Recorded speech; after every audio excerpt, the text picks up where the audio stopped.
Movie review number 1357 is The Life of Chuck. The Life of Chuck is a 2025 movie directed by Mike Flanagan. Flanagan. Mike Flanagan. This movie has Neon Films, Intrepid Pictures, Filmnation Entertainment, QWG Mire Productions, and Red Room Pictures. I saw this movie on June 21st, 2025 at AMC Westchester 18 in Westchester, Ohio. Now, this is based on the novel of the same name by Stephen King, but it was published in Stephen King's compilation book, If It Breathes, from 2020. So, this movie details the extraordinary story of an ordinary man, Charles Krantz, or Chuck Krantz. This unforgettable genre-bending tale celebrates the life of Chuck Krantz as he experiences the wonder of love, the heartbreak of loss, and the multitudes contained in all of us. So, one thing that I would like to say without revealing too much is that usually with movies and plays, we get to see the first act first and the second act and etc. Now, this movie has three acts, but they're in reverse chronological order.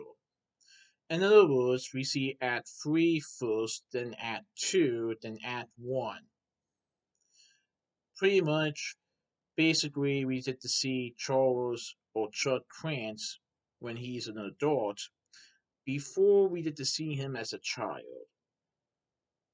Pretty interesting. Oh, I thought it was pretty good, and it features a lot of actors and actresses, like Tom Hiddleston portraying Charles or Chuck Krantz. He's an accountant who grows up loving dancing. Jacob Tremblay portrays a 17-year-old Chuck. Benjamin Pedrath portrays an 11-year-old Chuck, and Cody Flanagan portrays a 7-year-old Chuck. Josephine Iwujuvo portrays Marty Anderson, who is a high school teacher and also Annette's husband to Felicia. Karen Gillian portrays Felicia Gordon, who is a nurse and Marty's ex-wife. Mark Hamill portrays Albie Krantz, who is Chuck's Sadie or paternal grandfather, who is also an accountant. Nick Offerman voices the narrator in the movie. Mira Sarah portrays Sarah Krantz, who is Chuck's Bubby or paternal grandmother, who inspires Chuck's love for dance. Also wanted to point out that the dancing part is a lot in both the second and first parts. We also see Annalise Basso as Janice Halliday, who is a young woman who briefly becomes a dance partner to Chuck. Taylor Gordon portrays Taylor, who is a street drummer and busker. Carl Wimbrey portrays Sam Yarborough, who is an elderly mortician that Marty encounters. Kate Siegel portrays Miss Richards, who is an idealistic teacher from Marty's school. Samantha Sorian portrays Miss Warbacher, who is the head teacher of the Twirls and Spinners dance program of Chuck's school. Trinity Briss portrays Kat McCoy, a girl who Chuck has a crush on, and is also the frequent partner at their dance club. Matthew Lillard portrays Gus Wilfon, who is Marty's neighbor. Rahul Kohli portrays Bree, who is Felicia's colleague at the hospital that they work in.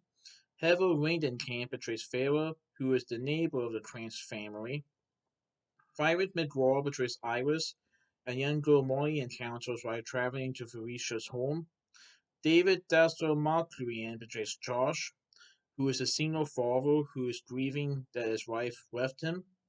Harvey Dorian portrays Hector, who is a parent of one of Marty's students. Priyanka Chitria portrays Ginny Krantz, who is Chuck's wife. Antonio Wall-Klober portrays Brian Krantz, who is Chuck's teenage son. Molly C. Quinn portrays Chuck's mother. Michael Choto portrays Dylan's dad. Matt Beadle portrays Dr. Winston, and many other actors and actresses in this movie.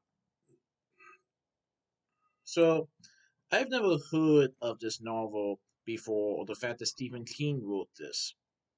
I thought it was a pretty interesting movie. It features the life of Chuck Krantz from him being an old adult to him becoming a child. Like I said, it's in reverse chronological order.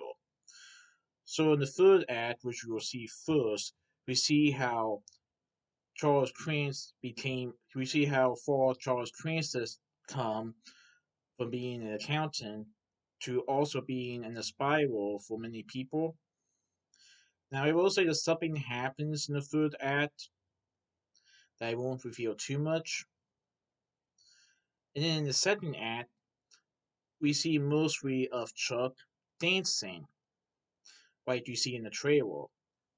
The first act reveals Chuck when he's a child and how his love of dancing came from his grandmother. Now, he had a little bit of a complicated relationship with his grandfather, but the two do see eye to eye at times. So it's a story about a kid growing up to become a man, but you get to see the man before the kid. Usually it's the other way around, but hey, I thought it was pretty neat. Stephen King and Mike Flanagan really did a good job at the book and movie, and I definitely recommend it. So that's my movie review of The Wife of Chuck, Precinct 3 for my next movie review. Alright, goodbye.